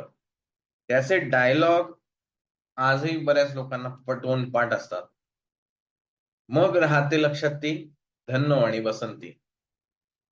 अर्थात बसंती लक्षात राहते त्या निमित्ताने धन्नो. ह्याच्यातून समाज काय घडतो हे आपल्याला लक्षात घेणं आवश्यक आहे आणि त्या श्लोकाच्या अर्थाने आपल्याला पाहायचं आहे की ज्या वेळेला तो गब्बर त्याच्या ज्या वागणुकीने तो दाखवतो स्वतःकडची ताकद, त्या ताकदीतून कसं समाजाला पिळायचं, समाजावरती हुकूमत कशी गाजवायची, हे सगळं तो स्वतःच्या ताकदीवरती करत असतो. कारण इतरांपेक्षा त्याच्याकडे ती गोष्ट जास्ती आहे. इतर लोक भित्रे आहेत, तो तेवढा भित्रा नाही. काय समाज घडतोय नाही की आपल्याकडे जर सत्ता आली तर आपण प्रजेला त्रस्त करायचं आणि त्यांच्यावर हुकूमत गाजवून आपल्याला जे काही त्यांच्याकडनं पैसे किंवा बाकीच्या गोष्टी हव्या आहेत ते करायचं. इंग्रजांनी डबल सातसारा घेतला लोकांकडनं, ट्रिपल घेतला. परिणामी काय झालं? उठाव झाला. अनेक राजे, मोठमोठे राजे, अगदी चंद्रगुप्त असेल, मौर्य साम्राज्य असेल, विक्रमादित्य राजा असेल, अनेक राजे होते. हे पहिले एक दोन राजे सोडले तर नंतरचे राजे त्यांच्या वंशातले हे तितकेशे प्रजेशी कनेक्ट राहिले नाहीत. त्यांना सत्ता हे आपल्या काय म्हणा आंदण दिल्यासारखं त्यांनी प्रजेशी वागणूक केली आणि पर्यायाने त्यांची सत्ता उलटली. कारण शेवटी हे सगळं करणारा ईश्वर आहे. म्हणून माऊली इथं म्हणतात की जर तुमच्याकडे एखादी गोष्ट, तुमच्याकडे ज्ञान जास्ती आहे, तुमच्याकडे पैसा जास्ती आहे, तुमच्याकडे आणखीन सुबकता असेल, काही जास्ती असेल, तर तुम्ही विशेष करून जाणीवपूर्वक सावधानतेने कर्म करणं आवश्यक आहे. कारण तुमच्या कर्माचा प्रभाव समाजावरती पडत असतो आणि तुम्ही जर चुकलात तर त्या चुकीचं खापर म्हणजे तुमच्यामुळे जर समाज चुकणार आहे, चुकीच्या मार्गावरती जाणार आहे, या सगळ्याचं खापर तुमच्या नावावरती टाकलं जाईल. म्हणून भगवंत इथं स्वतःच म्हणतोय, या सर्व प्रजेचा घात करणारा मी होईल, म्हणजे हे कर्म माझ्या माथ्यावर लागेल. आणि ते आपल्या सगळ्यांना परिचित असेल की भगवंताने हे पाप स्वीकारलेलं आहे. महाभारतात असो, रामायणात असो, कारण त्याच्याकडे पर्याय नव्हता. कारण त्यांनी जर नीती सोडली असती तर त्याचा परिणाम समाजावरती फार तीव्रतेने झाला असता. परिणामी त्यांनी स्वतःला वाईट होणं पसंत केलं, पण नियतीने किंवा नियमाने वागणं त्यांनी सोडलं नाही. एखादा उच्चपदस्थ व्यक्ती आहे, तो ट्रॅफिकचे रूल मोडत असेल, पोलीस आहे, तो स्वतः ट्रॅफिकचे नियम मोडत असेल, तर त्याला बघणारा सामान्य माणूस काय विचार करेल? स्वतः पोलीसच नियम पाळत नाही तर आम्ही कशाला पाळायचे? म्हणजे ज्या वेळेला तुमच्याकडे ती वर्दी येते किंवा तुमच्याकडे ती जबाबदारी येते, त्यावेळेला तुम्हाला अधिक सावधतेने कर्म करायचं असतं. किती मोठा वस्तुपाठ आपल्याला माऊलींनी इथं सांगितलेला आहे. ज्यावेळेला आपण पालक म्हणून होतो, मुलाला सांभाळायचंय, त्यावेळेला आपण आई वडील असतो. आता मला वैयक्तिक स्वातंत्र्य राहत नाही, मला आई वडील म्हणून जबाबदारी स्वीकारायची आहे. माझं कर्म कसं असलं पाहिजे, कारण माझं जर कर्म चुकलं तर माझी मुलं तशीच वागणार आहेत ह्याचं भान आई वडील म्हणून असणं आवश्यक आहे. आजचं जीवन पाहता आपल्याला या गोष्टी लक्षात येतील की हे भानच कुठेतरी सुटतंय आणि स्वतःच्या इच्छा आकांक्षा पूर्ण करण्यासाठी या सगळ्या गोष्टी धुळीस मिळवल्या जात आहेत आणि त्यातून समाज बिघडत चाललाय. आईच आजकाल मोबाईलवर तासनतास बसते, मुलाला काय आदर्श देणार? म्हणून जो कोणी जबाबदार असेल किंवा त्या पदावरती असेल त्याने अधिक सावधपणे कर्म करणं आवश्यक असतं, जे भगवंत इथं स्वतःच्या उदाहरणावरून दाखवून देतो. दशरथाने ज्याला रामाला सांगितलं की बाबा रे, तुझ्या आईने असा वर मागितलेला आहे आणि त्या वराच्या अनुषंगाने तुला 14 वर्ष वनवासाला जावं लागेल. रामाकडे चॉईस होती वडिलांचा हा आदेश टाळायची. कारण अगदी राज्याभिषेक तोंडावर आहे, प्रजेची मागणी आहे की रामानेच राजा व्हावं. त्यामुळे अशा वेळेला की कुठल्या ते वचन पाळत बसताय, कधी काळी दिलेलं कोणाला आठवतंय ते? तुमच्या दोघांमधले असलेल्या त्या गोष्टी आहेत. प्रजाही मान्य करणार नाही. नसता राम वनवासाला गेला तरीही चाललं असतं, पण जर तसं रामाने केलं असतं तर कदाचित आपल्याला आज रामच माहीत नसतं. कारण सामान्य माणसासारखा जगणारा राम होऊ शकत नाही. जो असामान्य आहे तोच राम असू शकतो. माझ्या व्यक्तिगत इच्छा आकांक्षेसाठी मी वचनाचं मोड करून मी राजपद भोगलं, असं जर झालं असतं तर तो राम झालाच नसता. राम जर वनवासात गेलाच नसता तर तो प्रभू श्रीराम म्हणून कोणाला कळलाच नसता. त्याचं कर्तृत्व हे कधी कळलंच नसतं. अनेक गोष्टी आहेत. तसंच आपल्या जीवनात सुद्धा आपण कायम लक्षात ठेवावं, आपल्याला जी जबाबदारी आहे, त्या जबाबदारीचं भान सातत्याने ठेवून आपल्याला कर्म करणं आवश्यक आहे. आपल्यापैकी बरेच जण केंद्रामध्ये कार्यरत असतात. तुम्ही ज्यावेळेला पुढे होऊन काम करताय, त्यावेळेला हे सातत्याने जपावं लागतं की ज्यावेळेला मी पुढे होऊन काही एखादी गोष्ट करतोय, त्यावेळेला माझी कर्म अशी असली पाहिजेत, जी माझ्या व्यक्तिगत स्वार्थासाठी नाहीत. कारण मी जसं वागेन तसं पुढची 10-15 लोक, 100 लोक हे फॉलो करणार आहेत. मी जर चुकीचं वागलं तर त्या उरलेल्या 100 लोकांचं जे चुकीचं कर्म घडेल त्या सगळ्याचं खापर माझ्या नावावरती फोडलं जाईल. पर्यायाने सगळी 100 वाईट कर्म माझ्या नावावरती जोडले जाऊन त्याचं फळ मला भोगावं लागेल. त्यामुळे केव्हाही त्यावेळेला आपण एखादी गोष्ट करतो त्यावेळेला अतिशय सावधपणे करणं हे आवश्यक आहे. पुढच्या श्लोकाकडे जाऊया. 24वा श्लोक कळला. हे सगळे एकाच अनुषंगाने श्लोक आहेत म्हणून थोडेसे आपण क्लब करून घेतोय. समजला हा 24वा श्लोक? काही शंका असेल तर तुम्ही त्यावरती टाका और आपलं कंप्लीट झाल्यानंतर आपण विचारू शकतो.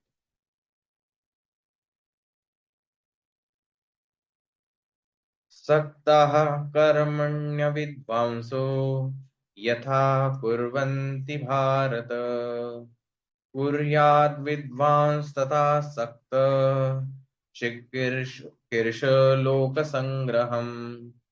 हे भारत कर्मणी कर्मामध्ये सक्ताः आसक्त असणारे अविद्वांस अज्ञानी लोक यथा ज्याप्रमाणे कर्मे कुर्वन्ती करतात तथा त्याचप्रमाणे असक्त आसक्ती विरहित विद्वान विद्वानाने सुद्धा लोकसंग्रह चिकीर्षु करण्याच्या इच्छेने कर्मे कुर्यात करावीत.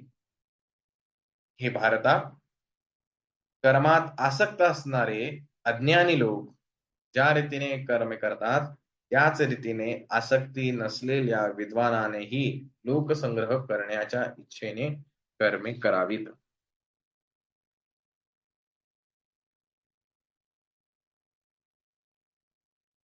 सर्व ज्ञान प्राप्त झाल्यानंतर असं वाटतं आता काय मिळवायचं राहिलंय, सगळंच कंप्लीट झालंय, मग का कर्म करायचे? त्याचं उत्तर भगवंताने इथे दिलंय. म्हणजे ही जबाबदारीची जाणीव ही सुद्धा भगवंत या ठिकाणी करून देतो आहे. आता जर आपल्या वैयक्तिक जीवनात आपण पाहिलं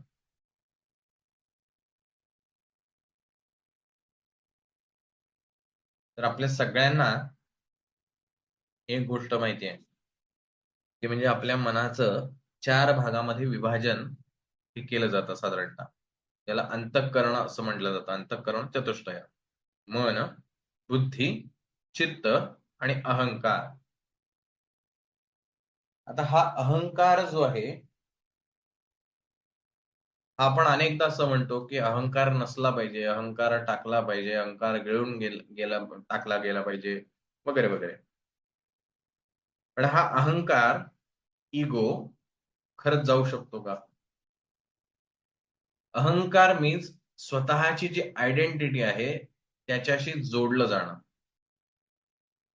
म्हणजे ज्याला मी असं म्हणतो की मला भूक लागली आहे, मला राग येतोय, मला दुःख झालेलं आहे, मला हे झालेलं आहे, मला वाईट वाटतं आहे वगैरे वगैरे. या सगळ्यामध्ये जो मला किंवा मी असा जो शब्द आहे या सगळ्याचं कारण काय किंवा हा कोणाला रिप्रेझेंट करतोय शब्द हा जो मी आहे हा कोणाला रिप्रेझेंट करतो? येस, काय वाटतं मला? या सगळ्या हे जे शब्द मी आता वाक्य म्हटले त्याच्यामध्ये हा मला किंवा मी कोणाला रिप्रेझेंट करतो? हा भ्रम आहे आपल्या आयुष्याचा आणि हा भ्रम घालवण्यासाठी लागतं ते ज्ञान. जो मी मगाशी प्रश्न विचारला होता की मला भूक लागली आहे, मला तहान लागली आहे, मला राग आलाय, मला हे आलंय, या सगळ्यामध्ये काय म्हणजे हे कशाला रिप्रेझेंट करतंय? आणि आत्ता विचारलेला प्रश्न हे दोन्ही उत्तर म्हणजे प्रश्न जे आहेत एका अर्थाने एक सेम आहेत. मी ज्याला आरशात पाहतो त्यावेळेला मला स्वतःचं प्रतिबिंब दिसतं. पण ते प्रतिबिंब ज्याच्यात दिसतंय ते आरसा सुद्धा दिसतो ना. त्या आरशाची काच मला दिसते ना, त्याच्याशिवाय प्रतिबिंब कसं दिसतं? म्हणजे तो आरसा आहे म्हणून प्रतिबिंब आहे. आरशाशिवाय माझं प्रतिबिंबाची कल्पनाच होऊ शकत नाही. ओके.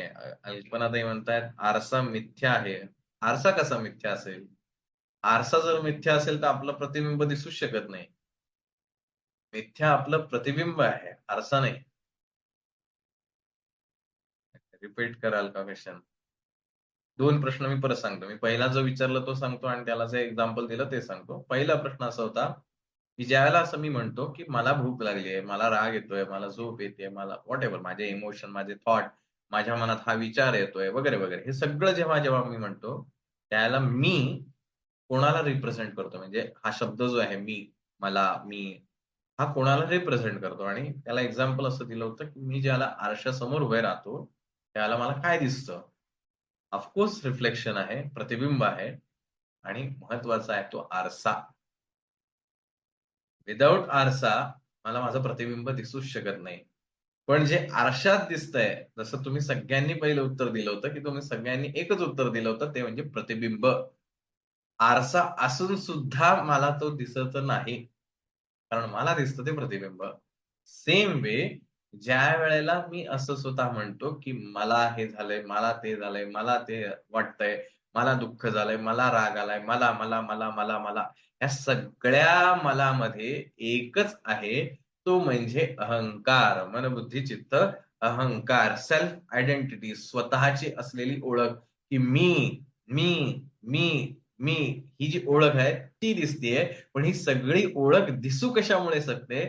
जसं तो आरसा असतो, तसंच इथे जो आहे तो माझा सोल, एनर्जी, आत्मा, परमेश्वर, त्याला जे काही तुम्ही नाव द्याल ते. त्याच्याशिवाय हे दिसूच शकत नाही किंवा त्याच्याशिवाय हा म्हणूच शकत नाही की मी आहे. पण वरवर पाहता दिसतो तो फक्त अहंकार.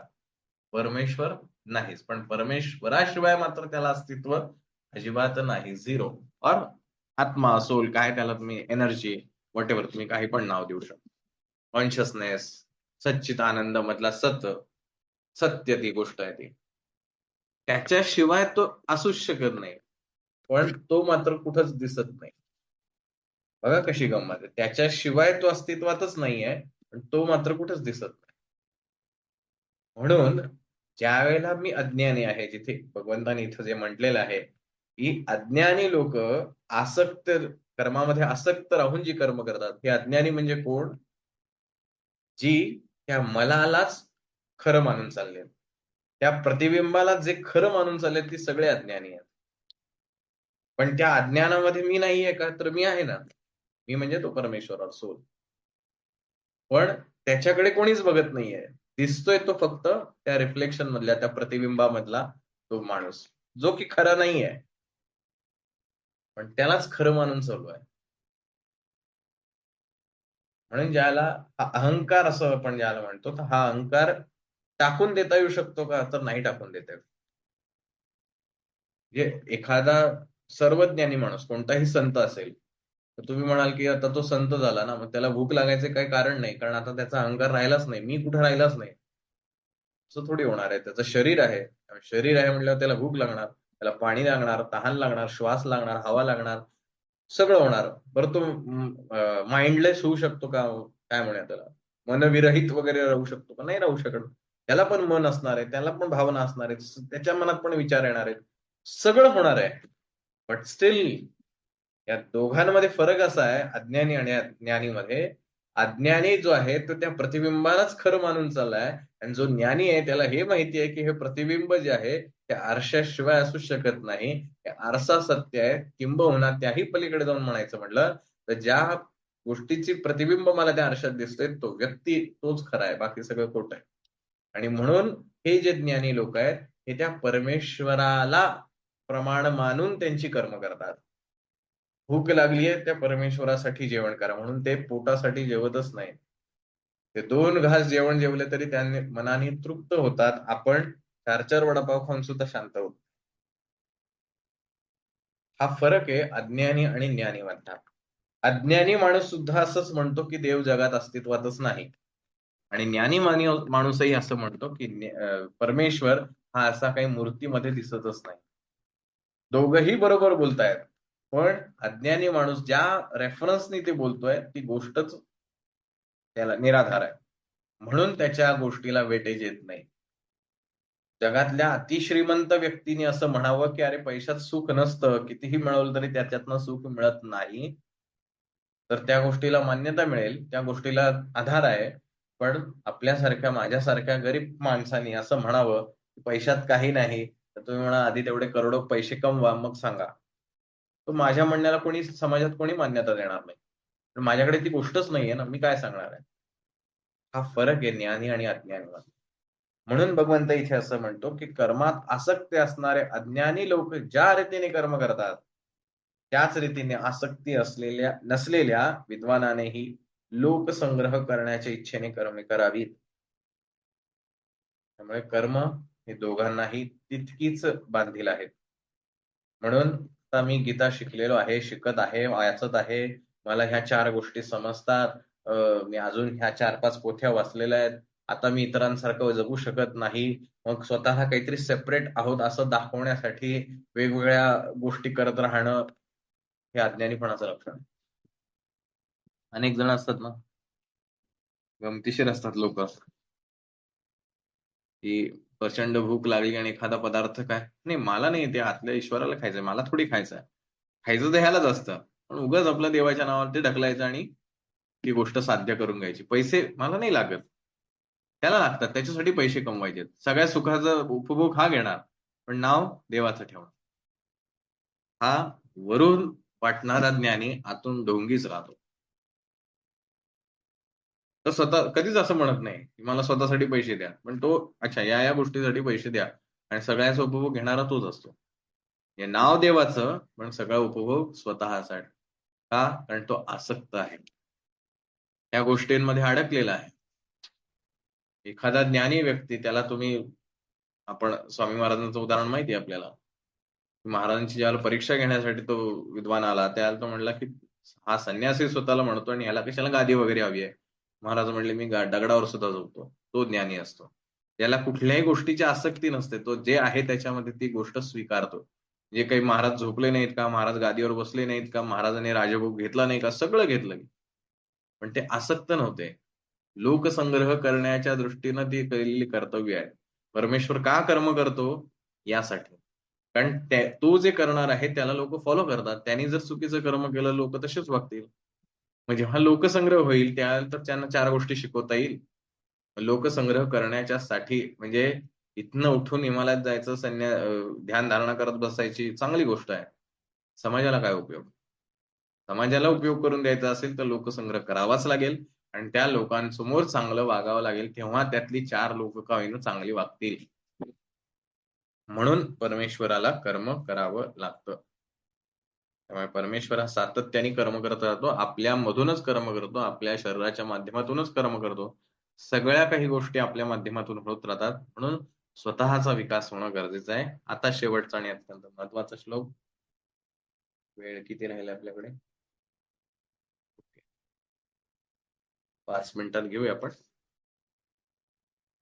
न बुद्धिभेदं जनयेत् न ज्ञानां कर्मसंगिनां जोषयेत् सर्वकर्माणि विद्वान युक्त समाचरन्. युक्तः परमात्म्याच्या स्वरूपात अढळपणे स्थित असणाऱ्या विद्वान ज्ञानी मनुष्याने कर्मसंगिनाम शास्त्रविहित कर्मांमध्ये आसक्ती असणाऱ्या अज्ञानाम अज्ञानी मनुष्यांचा बुद्धिभेदम बुद्धिभ्रम म्हणजेच कर्मांमध्ये अश्रद्धा न जनयेत उत्पन्न करू नयेत सर्व कर्माणी शास्त्रविहित सर्व कर्मे समाचरण नीटपणे आचरण करावीत जोशेत करवून घ्यावीत. परमात्मा स्वरूपात स्थिर असलेल्या ज्ञानी मनुष्याने शास्त्रविहित कर्मात आसक्ती असलेल्या अज्ञानी लोकांच्या बुद्धीत भ्रम म्हणजेच कर्माविषयी अश्रद्धा निर्माण करू नये. उलट स्वतः शास्त्रविहित सर्व कर्मे उत्तम प्रकारे करीत त्यांच्याकडूनही तशीच करून घ्यावीत. अनेक जण भेटतात ना, दिसतात, या संसारात काही रस नाही, हा संसार मिथ्या आहे, हा आसार आहे, संसार करू नका असं सांगून समाजाला संसार करण्यापासून परावृत्त करतात. नाहक संन्यास घ्यायला लावतात आणि सरते शेवटी त्याचे होणारे परिणाम सुद्धा भोगावे लागतात. तो वरून संन्यासी झालाय, आतून त्याच्या इच्छा अजून तशाच आहेत आणि त्या दबलेल्या इच्छा कधी ना कधीतरी बाहेर येतात. मग त्या कधी खाण्यापिण्याच्या दृष्टीने येतात, इतर शौकच्या दृष्टीने येतात, अन्य कुठल्याही बाबतीत. म्हणून जो ज्ञानी व्यक्ती आहे त्याने सामान्य सारखंच राहून त्यांच्यामध्ये राहून उत्तम कर्म करायचे असतात. म्हणून आपली सगळी संत मंडळी बघा, एकानेही कधी स्वतःच्या कुठल्याही गोष्टींचा सोस केला नाही. ज्ञानेश्वर माऊली असं कधी म्हणले नाहीत, की मला जर ज्ञानेश्वरी सांगायची असेल तर छानशी गादी पाहिजे, बैठक पाहिजे, 2-4 दिमतीला नोकर-चाकर हवेत हवा घालायला पाहिजे, मग मी ज्ञानेश्वरी सांगतो. ज्ञानी लोकांचं काम आहे समाजात राहून, समाजासारखं राहून त्यांच्यामध्ये ज्ञानाचं प्रकटीकरण करणं. एका खांबाला टेकून बसून माऊलींनी ज्ञानेश्वरी सांगितली, तो खांब देवाचा झाला. परमेश्वर जिथे वास करतो ती गोष्ट परमेश्वराची होऊन जाते. संत श्रेष्ठ तुकाराम महाराज सामान्य सारखे राहिले. त्यांनी कुठलाही काय म्हणूया सोस केलेलं नाही. आपल्यासारखं राहून आपल्यांमध्ये राहूनच त्यांनी समाजाला घडवलेलं आहे. म्हणून कर्म ही सातत्याने करत राहणं आवश्यक आहे. सगळ्यात महत्वाचं याच्यावरती ज्ञानेश्वर माऊलींचं विवेचन किंवा स्पष्टीकरण छान आहे. जे सायासे स्तन्य सेवी ते पक्वान्य केवी जेवी म्हणून बाळका जैसी नेदावी धनुर्धरा. तैशी कर्मी जया अयोग्यता तया प्रति नैष्कर्म्यता न प्रकटावी खेळता आदी करुणी. तेथे सत्क्रियाची लावावी त्याची एकी प्रशंसावी नैष्कर्मीही दावावी आचरोनी. अतिशय सुंदर माऊलींनी ह्यातनं काय म्हणूया आपण आपल्याला दिशा दाखवली आहे. माऊली असं म्हणतात की एखादं लहान बाळ जे आहे ते अतिशय प्रयासाने आईचं बिचारे दूध पेत असतं. त्याला जर तुम्ही एखादी पचायला जड असणारी पदार्थ जो आहे तो खायचा द्यायचा प्रयत्न करत असाल, तो कसा बरं खाणार आहे? म्हणून अर्जुना, ती जड पक्वान्ने त्याप्रमाणे बाळाला देऊ नयेत. बघा, सुंदर दृष्टांत देऊन माऊलींनी सांगितलंय, की ज्या बाळाला आईचं दूध प्यायलाच प्रचंड कष्ट करावे लागतायत, त्या बाळाला जर तुम्ही पचायला जड असणारे पदार्थ खाऊ घातले, तर त्याला पचणार नाहीत. तर त्याला ती पदार्थ तुम्ही खायला देऊ नयेत.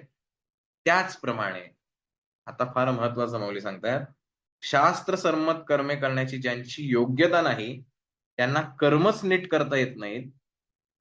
ज्याप्रमाणे त्याला ज्ञानप्राप्तीनंतर येणारी नैष्कर्म्यता कौतुकाने सुद्धा सांगू नयेत. हे जो सामान्य माणूस आहे, ज्याची बुद्धी सामान्य आहे, तो अगदी पहिल्या स्तरावरती आहे. अध्यात्माला नुकतीच त्यांनी सुरुवात केलेली आहे. देवाच्या दारी कुठेतरी तो सुरुवातीला आलेला आहे. त्याला जर तुम्ही त्या ज्ञानी माणसासारखी निष्कर्मता करायला शिकवलीत, तो करणार नाही. पळून जाईल तिथनं. आणि त्याला पचायला जड आहे, त्याला नाही जमणार आहे. मग पुढचं अत्यंत महत्वाचं माऊली असं म्हणतायत, तेथे सत्क्रियाची लावावी त्याची एकी प्रशंसावी नैष्कर्मीही दावावी आचरोनी. मग अशा माणसाला काय करायचं? श्रवण मनन निधिध्यासन किती महत्वाचं आहे बघा. त्याला माऊली असं म्हणतायत, की त्याला मग तुम्ही काय करा, त्याला सत्कर्म करायला भाग पाडा. त्याला निष्काम कर्म जमणार नाहीये. आपण बऱ्याचदा म्हणतो ना, देवाकडे गेल्यावर काही मागायचं नाही का? काय सांगतायत बघा माऊली तर, की जो अज्ञानी बालक आहे, जो अज्ञानी किंवा अगदी प्राथमिक स्तरावरती आहे, त्याला तुम्ही निष्कामतेच्या गोष्टी सांगायला जाऊ नका. त्याला तुम्ही काय करा, सत्कार्य करण्याची गोडी लावा. त्याला काय करा, त्याला सांगा तू दानधर्म कर. तू दानधर्म केला ना तुझं हे काम होईल. मग त्याला आणखीन हे तू पारायण कर म्हणजे तुझं असं असं होईल. आणखीन काय कुठली सत्कार्य असतील. चांगलं बोल तू, कधी खोटं बोलू नकोस, शाकाहारी राहा वगैरे वगैरे. जी कुठलीही सत्कार्य असतील ती. काय होणार आहे त्यातनं? त्याला सत्कर्माकडे प्रवृत्त करावं. त्याच्या समोर सत्कर्माचाच गौरव सोहळा करावा. तेथे सत्क्रियाची लावावी त्याची एकी प्रशंसावी. की ते सत्कर्म करणंच कसं श्रेयस्कर आहे, किती छान आहे. त्याच्याशिवाय दुसरं काही नाही असं त्याच्या समोर सारखी पुंगी वाजवत ठेवायची. आणि निष्काम ज्ञानी पुरुषाने स्वतः सत्कर्म करून आदर्श आचरणाचा धडा घालून द्यावा.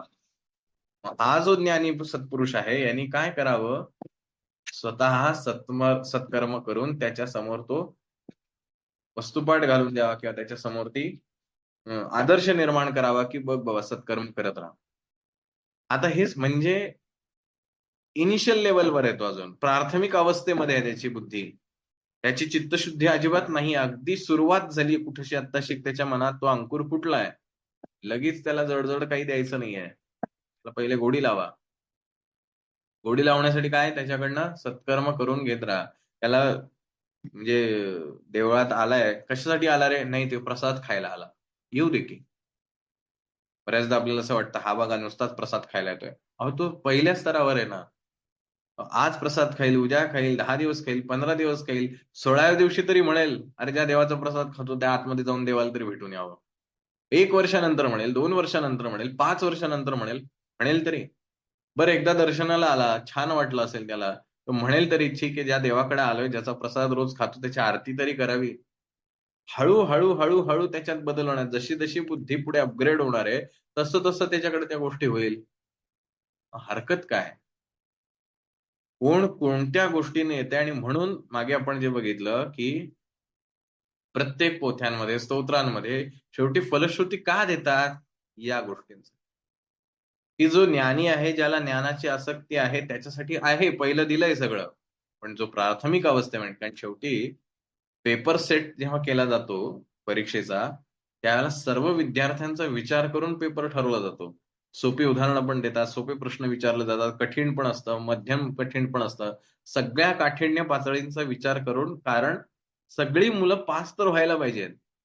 पण ज्यांच्याकडं बुद्धिमत्ता आहे त्यांचा कस सुद्धा लागला पाहिजे. अशा सर्व गोष्टींचा विचार करून पेपर तयार केला जातो. मग एखादा काय म्हणूया कमी बुद्धीचा मुलगा असेल, तर तो म्हणतो नाही मला पास झालं तरी बास झालं. मग तेवढेच तो सोप्या प्रश्नांचा विचार करतो, तेवढा अभ्यास करतो आणि तो म्हणतो मी पास झालो. ज्याची बुद्धी तीव्र आहे तो म्हणतो नाही, नाही मला नुसतं पास होऊन नाही चालणार आहे. मला अधिकाधिक मार्क मिळवले पाहिजेत. मग अधिकाधिक मार्क मिळवायचे असेल तर अधिकाधिक अभ्यास करावा लागेल.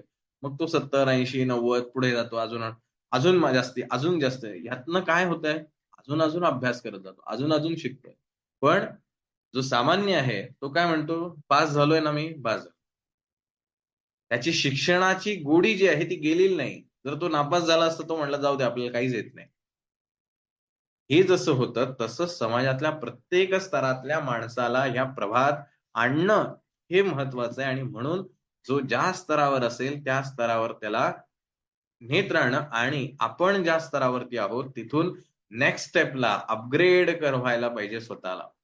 तरच उपयोगी आहे. नाहीतर वर्षानुवर्ष आपण तेच करतोय. काय करतो 10 वर्षापूर्वी काय करतो? नाही आम्ही भजन करत होतो. ओके आता काय करताय? नाही भजन करतोय. पुढे 10 वर्षांनी काय करणार आहे? भजन करणार आहे. उपयोग काय झाला मग? तुम्ही म्हणाल, की मग काय भजन करूच नाही का? करावं ना. 100% करावं. पण 10 वर्ष, 20 वर्ष, 30 वर्ष भजनच करतोय. What next? त्यातनं स्वतःची काही प्रगती साधली आहे का? ती प्रगती म्हणजे आपल्याकडे एकच असतं. देवाचं ते करून तुम्हाला प्रगती काय झाली? नाही आमच्याकडे टू व्हीलर होती, आता फोर व्हीलर आलीच. आम्ही स्वतःच्या घरात नव्हतो, आता स्वतःच्या घरात आलो. मुलं-बिलं छान आहेत आमची सगळं. ह्या पलीकडे आमच्या व्याख्यात जात नाही. पण ह्या सगळ्या बेसिक लेव्हलवरच्या आहेत. जसं भगवंतांनी मागच्याच अध्यायात सांगितलं, की "अर्जुना तू ज्यांचा विचार करतोय, सांग तुझ्या मागच्या जन्मेचे आई-वडील कोण होते? सांग पुढच्या जन्मात तुझे आई-वडील कोण असणार आहेत? या जन्मात जे तुझे आई-वडील आहेत, त्यांचा पुढच्या जन्मातला तुझा संबंध काय असणार आहे? काहीच नाही. हे सगळं या जन्मापुरतं आहे, या शरीरापुरतं आहे, या देहापुरतं सगळ्या गोष्टी आहेत. त्या पलीकडे काही नाही. म्हणून जरी तू हे कर्तव्य कर्म करत असलास, तरी तुला स्वतःसाठी सुद्धा विचार करायला पाहिजे, की व्हॉट नेक्स्ट? पुढे काय? आणि त्यासाठी म्हणून तू पहिल्या लेव्हलवरती जर आला असशील, सत्कर्म करतोय, सत्कार्य करतोय, चांगली गोष्ट आहे. पुढे जा. मग पुढे जा. असं करत-करत एक-एक टप्पा गाठत तुला पुढे जायचंय, तरच तुला मनुष्य जन्माचा उपयोग झाल्यासारखं सार्थकी लागेल. अन्यथा पुढचा जन्म मनुष्य तर ठरलेला आहे. येणार आहे तेही भगवंत पुढे सांगणार आहे. कन्फर्म त्यांनी सगळ्या गोष्टी स्ट्रक्चर पूर्ण क्लिअर करून सांगितलंय. काय नियती कशी काम करते. नियती जी भगवंतांनी तयार करून ठेवली आहे. हे असं केलं की असं घडेल, तसं केलं की तसं घडेल. तुम्ही तुमचं बघा काय करायचं.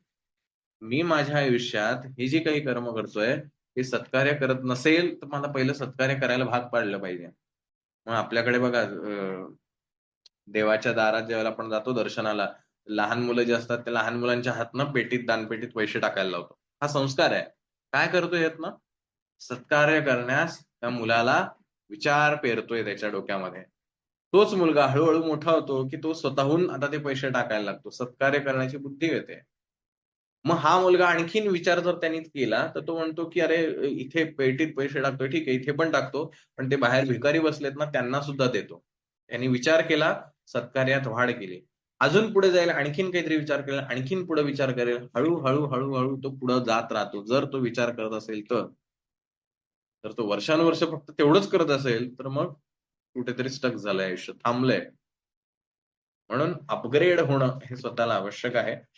सो असा हा 3-4 श्लोकांचा आजचा भाग होता. त्याच्यामध्ये विविध गोष्टी आहेत. मुळात पहिलं काम आहे, की कर्म का करायला पाहिजे याचं भगवंताने दिलेलं विश्लेषण आणि चौथा श्लोक अत्यंत महत्त्वाचा, की आपण कोणत्या लेव्हलवरती आहोत ह्याचा विचार करून आपल्यातून कर्म घडत राहणं आवश्यक आहे. काहीच करता येत नसेल, सत्कार्य करा. सत्कार्य करत असाल, अपग्रेड करा. आणखीन पुढे जा. विचार श्रवण, मनन, निधिध्यासन या क्रमाने पुढे जात राहावे. सो अशा प्रकारे हा आजचा श्लोक इथे संपतात. होपफुली तुम्हाला आजचा भाग समजला असेल.